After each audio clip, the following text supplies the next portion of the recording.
Hey guys, welcome back. So in this video, I'll show you how to use the exercise files for this course. So to download the exercise files, you can click on resources here and you'll find exercise files _Revit _2026.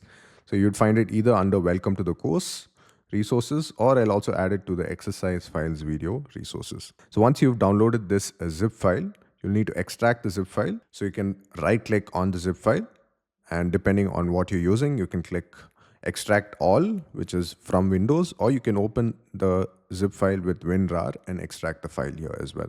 So these are all the exercise files for this course. Now, for example, when I open a lesson and you want to start the lesson, you can always click on the lesson name with the start at the end. So that would be what happens at the start of the lesson or video. And if you'd like to open the finished product or what happens towards the end of the lesson, then you can open this file here as well. So always open the start file when you're starting a lesson.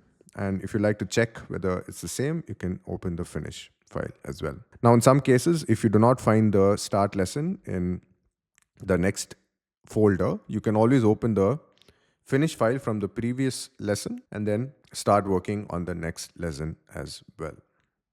So that's how simple it is to use the exercise files for this course. In case you have any questions or more, you can always go to Q&A here.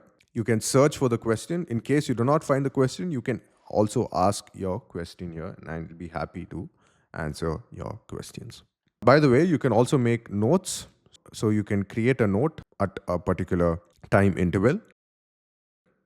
So for example, if I go here, you can notice that I can create a note at 1 minute 19.